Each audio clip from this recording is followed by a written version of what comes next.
There's strong evidence that today's students want courses to be applied and have practical relevance. Organizations also want their new managers to have the ability to apply knowledge. The role of modern managers also continues to change, requiring today's organizational leaders to deal with increasingly dynamic and complex environments.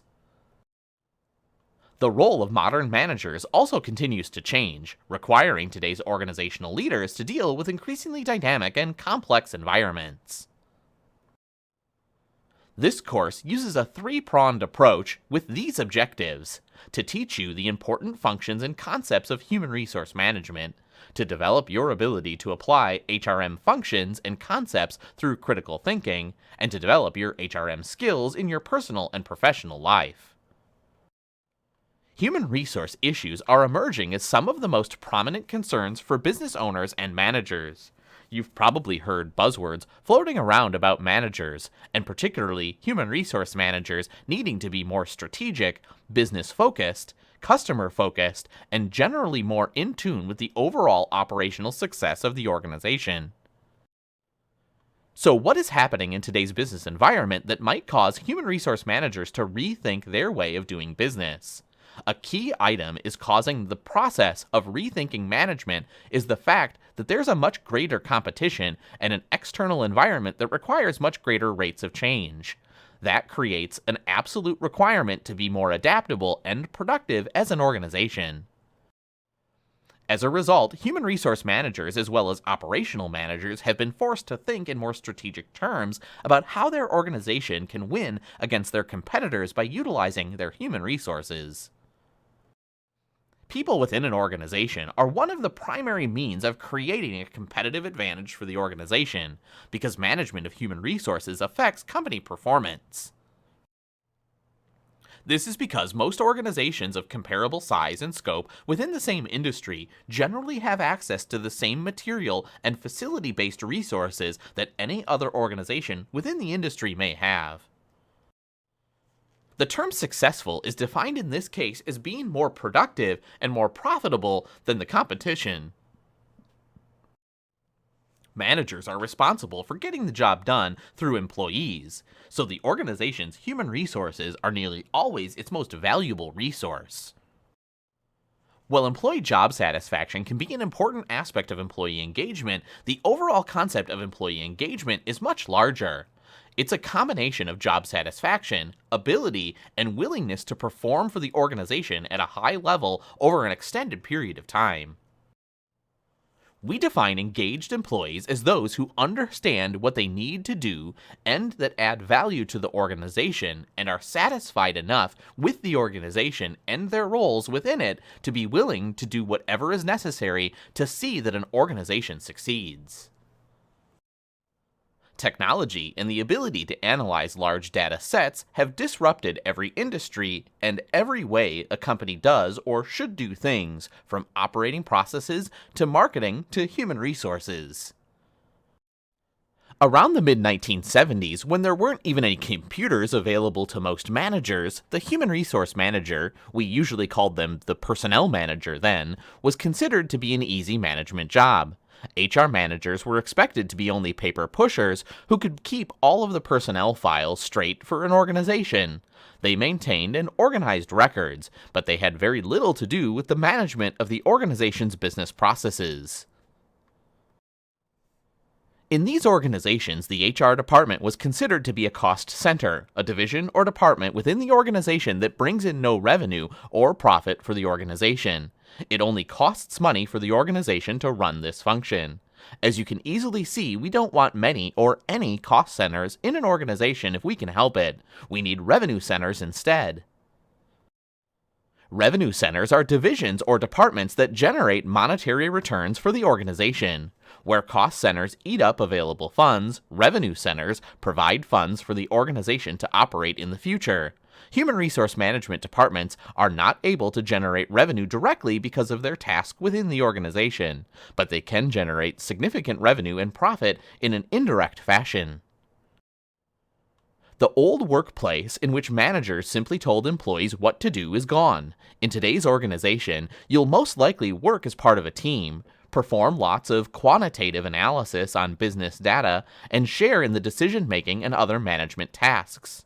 Modern organizations also expect significantly greater productivity than occurred in their historical counterparts. Welcome to the new normal and Productivity Center. The Productivity Center is a revenue center that enhances profitability of the organization through enhancing the productivity of the people within the organization. So why does a modern organization worry so much about human resource management? Today's HR managers are no longer running an organization cost center. Their function, along with that of other managers within the organization, is to improve organizational revenues and profits, to be a profit center. But how does HR create revenue and profits for the organization? They do it by enhancing the productivity of the people within the organization. Productivity is the amount of output that an organization gets per unit of input, which human input usually is expressed in terms of units of time. We must be more competitive in today's business environment if we're to survive for the long term. As managers, we have to do things that will improve the productivity of the people who work for us and our organization, so we create productivity centers. But how can we become more productive? Productivity is the end result of two components that managers work to create and improve within an organization. First is effectiveness, a function of getting the job done whenever and however it must be done. The second is efficiency, a function of how many organizational resources we used in getting the job done. Both of these are important, but most of the time we're focused on efficiency.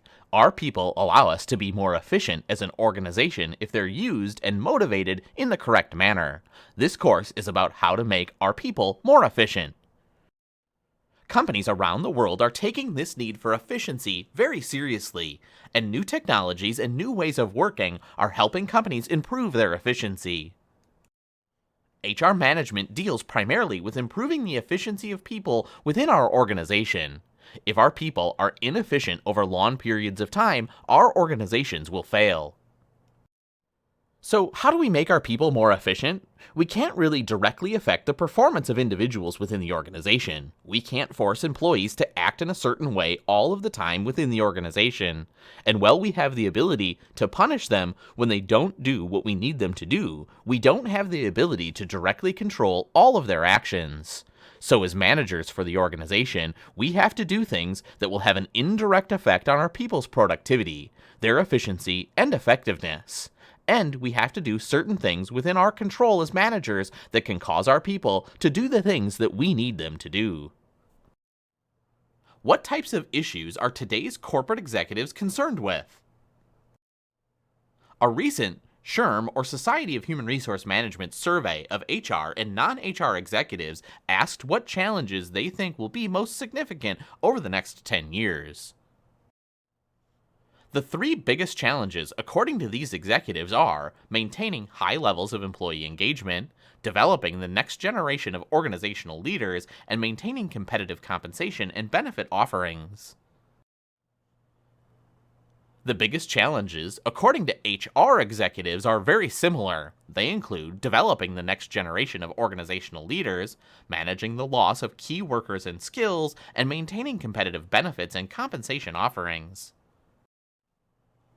The HR competencies that will be most critical include the following: business acumen, which is the ability to understand and apply information to contribute to the organization's strategic plan; organizational leadership and navigation, which is the ability to direct and contribute to initiatives and processes within the organization.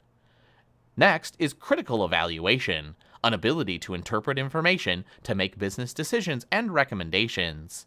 Also, HR expertise, the ability to apply the principles and practices of HRM to contribute to the success of the business. Reviewing these challenges, human resource management has been reasonably good at identifying and meeting some of them, while others have gone without significant attention to date in most organizations. We have pursued a better selection and retention strategy for a number of years, and we've recently become much better at identifying future leaders and managing organizational relationships, culture, and structure. Where we have still not done as well, at least in most organizations, is in business acumen, especially in quantitative areas dealing with metrics and data analytics. The ability to analyze large data sets allows human resource managers to work towards overcoming another of their challenges, creating strategic agility. These items are called dependent variables because they can be affected only through indirect means. We don't have the ability to directly manipulate them. We have to control some other variable called an independent variable because we can independently or directly control it to affect these items in a meaningful way. Turnover is the permanent loss of workers from an organization.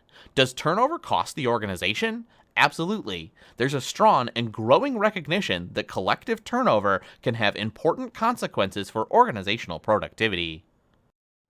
On the other hand, absenteeism is the failure of an employee to report to the workplace as scheduled.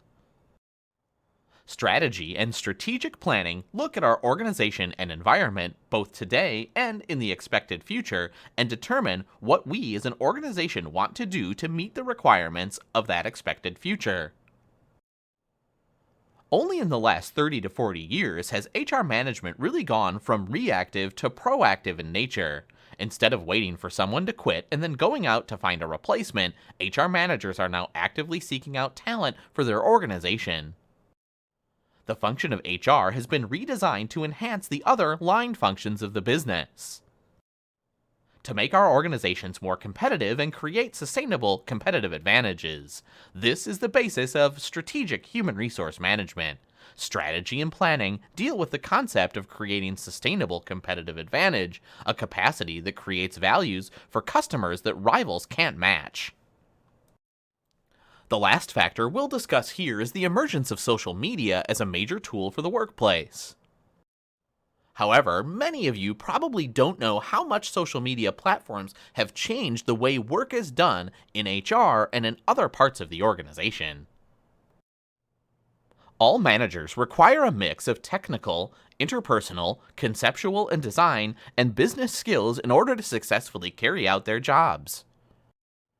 HR managers are no different, so all leaders need management skills to improve organizational performance.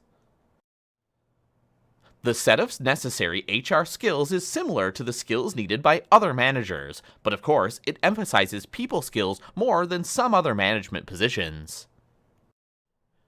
The recently promulgated Society for Human Resource Management competency model discusses 4 basic competency clusters that match up well with the following 4 skill sets.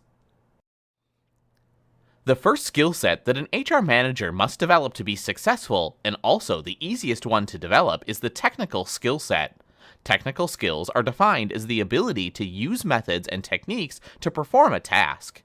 Being successful as an HR manager requires many skills, including comprehensive knowledge of law, rules and regulations relating to HR, computer skills, interviewing skills, training knowledge and skills, understanding of performance appraisal processes, cultural knowledge, and so on. This skill set is part of the SHRM technical expertise competency. The second major skill set is interpersonal skills, which comprise the ability to understand, communicate, and work well with individuals and groups through developing effective relationships. The resources you need to get the job done are made available through relationships with people both inside the organization, like coworkers and supervisors, and outside the organizations, like customers, suppliers, and others. HR managers must have strong people skills. Empathy is simply being able to put yourself in another person's place, to understand not only what he or she is saying, but why he or she is communicating that information to you. Empathy involves the ability to consider what the individual is feeling while remaining emotionally detached from the situation. Interpersonal skills also involve the ability to work well with others in teams, to persuade others, to mediate and resolve conflicts, and to gather information from others, and to jointly analyze, negotiate, and come to a collective decision. This skill set is identified as interpersonal proficiency in the SHRM competency model.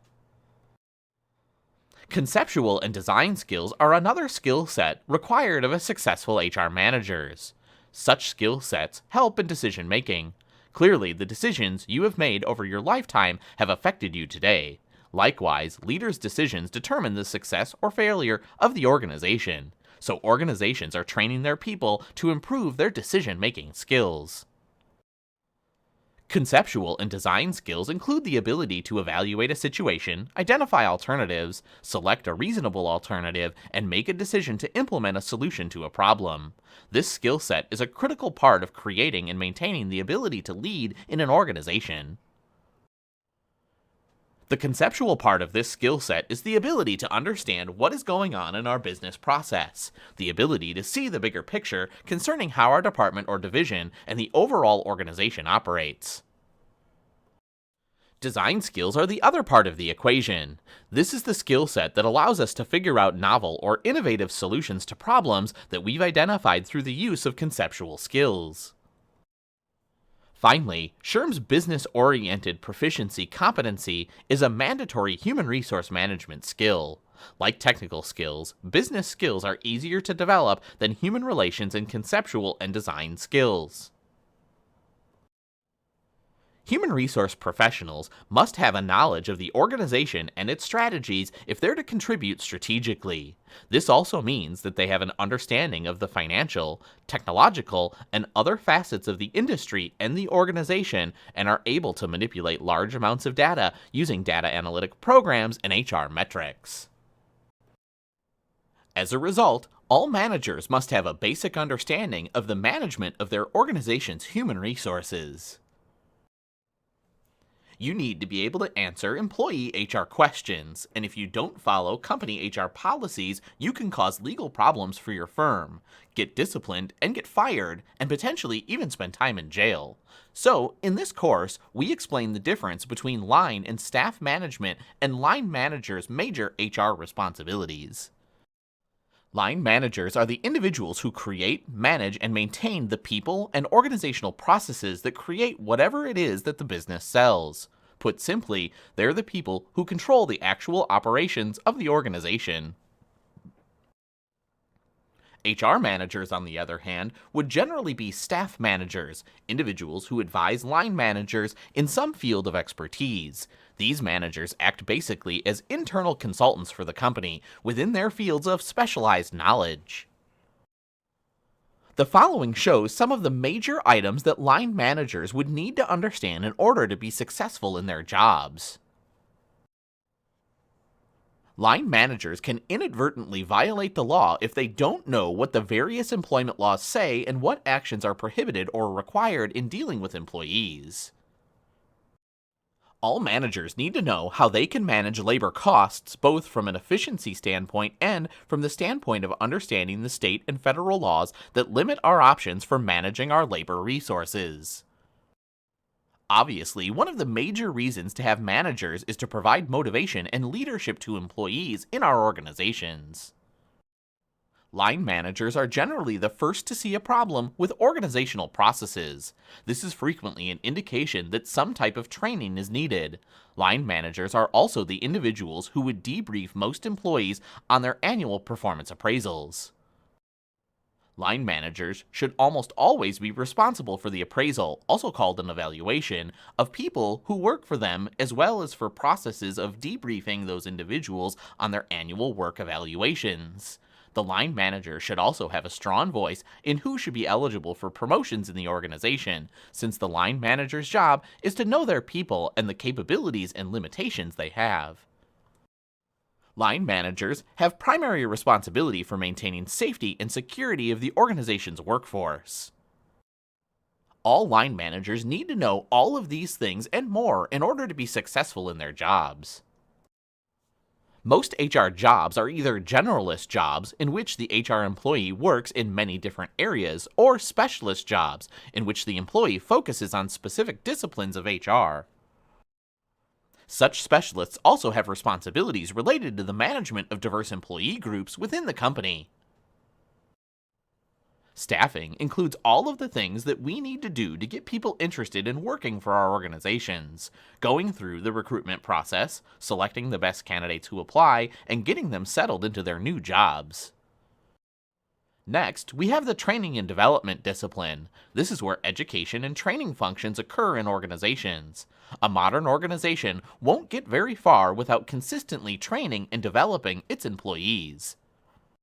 Next is employee relations. This specialty covers a wide array of items associated with management and employee relations. It involves such things as coaching, conflict resolution, counseling, and discipline of the workforce as needed. It also involves leadership and team building efforts within the organization.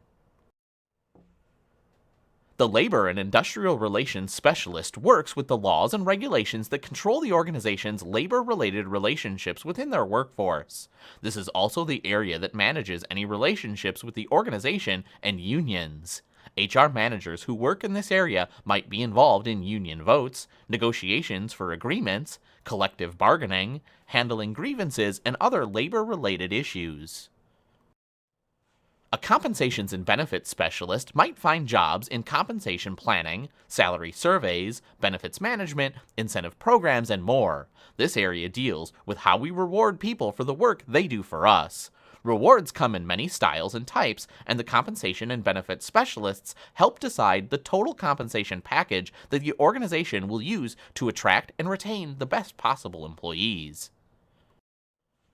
We also need to protect our human resources. In the safety and security discipline, a manager might work in the area of occupational safety or health and make sure that we don't injure our people or cause them to become sick because of exposure to substances they work with. This discipline also includes fields such as stress management and employee assistance programs, which help employees cope with the demands of their jobs on a daily basis. And finally, this function works to ensure that employees are secure from physical harm inflicted by other workers, outsiders, or even acts of nature. In the ethics specialty, you'd bear responsibility for seeing to it that the organization acts in an ethical and socially responsible manner. You would work on codes of ethics and also make sure that employees live by those codes, such as by maintaining ways in which employees report violations of ethics, also known as whistleblowing. There are many different functions and areas that an HR manager can work as part of their organization, so it's pretty much guaranteed that you won't get bored in your role in 21st century human resource management. If you're interested in human resources as a career, there are several professional associations and certification programs associated with HR management that will help you get into these jobs and help you advance more quickly in the future. The Society for Human Resource Management, known as SHRM, is the largest and most recognized of the HRM advocacy organizations in the United States. According to its website, SHRM is the world's largest HR professional society, representing more than 285,000 members in over 165 countries. What does SHRM do? Probably the biggest part of its work is dedicated to advocacy for national HR laws and policies for organizations and training and certification of HR professionals in a number of specialty areas. SHRM also provides its members with a place to network and learn from their peers, plus a vast library of articles and other information on HR management. SHRM is an outstanding organization that anyone thinking about a career in human resources should consider joining. Student memberships have always been and continue to be very inexpensive, especially considering all that is available to members of the organization. SHRM also provides a curriculum guide for colleges and universities that offer human resource degree programs. The guide identifies specific areas in which SHRM feels students should gain competence as HR majors. It breaks down curriculum areas into required, secondary, and integrated sections. In addition to SHRM, there are 3 organizations that have certification programs and are recognized in many countries around the world. The first is the Association of Talent Development, known as ATD. As the name implies, ATD primarily focuses on supporting those who develop the knowledge and skills of employees in organizations around the world. Its major certification is the Certified Professional in Learning and Performance, known as the CPLP. According to the ATD website, CPLP certification is designed to validate your knowledge and skills in the talent development profession. The Human Resource Certification Institute, known as HRCI, is the second organization that provides some of the most respective certifications for HR personnel anywhere in the world. The three biggest HRCI certification programs are the PHR, SPHR, and GPHR certification. PHR stands for Professional in Human Resources, SPHR stands for Senior Professional in Human Resources, and GPHR stands for Global Professional in Human Resources. These certifications are recognized by organizations worldwide as verification of a high level of training. The final organization is World at Work, focused on compensation, benefits, and total rewards. World at Work offers an array of certification programs for professionals in these areas. As you will quickly learn, World at Work mainly deals with compensation, benefits, and performance management programs. One of the more important things that you need to understand if you're thinking about becoming an HR manager is the issue of professional or personal liability for actions that you take on behalf of the organization. It's not a well-known fact that HR managers can be held personally liable for some of the actions they take as part of the job. You need to be aware of the potential for personal liability, and in some cases, you may even need to consider professional liability insurance, for instance, if you're in an HR consulting role for outside organizations. Employee engagement is defined as a combination of job satisfaction, ability, and willingness to perform for the organization at a high level and over an extended period of time.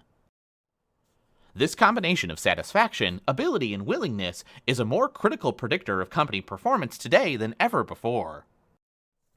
One Gallup survey recently noted that around 32% of US workers are engaged with their work, and worldwide it's even worse at a dismal 13% engagement. In another survey, Gallup reported that companies with the most engaged workforce had 147% higher earnings per share, better productivity and profitability, and lower absenteeism and turnover than their competitors. Many managers and employees think that compensation is the most important item in employee engagement, but that's simply not the case, at least in most organizations. Engaging employees is not an easy task, but we have some evidence of things that work, at least in some cases. Overall, compensation and benefits matter, but they're not enough. So, how do we improve engagement? Let's take a look at the following employee engagement tips. Give them the right tools. Mobile, social, digital tools that provide immediate information and feedback. Create trust. Walk the talk. Listen, and then act on the information received. Not only does a comprehensive approach to listening help an organization pinpoint and quickly address problems, it makes people feel valued. Employees are more important than clients or customers. Manage and lead an individual employee because they're individuals. Treat all employees with respect. This was the #1 factor in job satisfaction and therefore in employee engagement in a 2016 SHRM survey. It is important to understand the importance of improved employee engagement for today's organizations. The agile organization not only accepts change and disruption, but also thrives in such environments. Because nearly every industry is being disrupted by technology, agility is becoming a requirement in order to become or remain an industry leader. How can human resource managers or management help the organization become agile? Create a digital culture. To do this, HR and line managers must become comfortable with mobile and on-demand technology that allows the organization to be more agile and to respond more quickly to outside forces. Develop the ability not only to survive, but thrive on change. Along with creating a culture that is comfortable with digital technology and tools, the business needs to pay close attention to making people at all levels comfortable with immediate and continuing change. Explore the value of on-demand workers. The historical, stable, large employee workforce is not always going to be the most valuable option for an agile organization. Review legacy processes and structures for adaptability to the agile workforce. These are just a few of the issues agile organizations will have to consider for the future.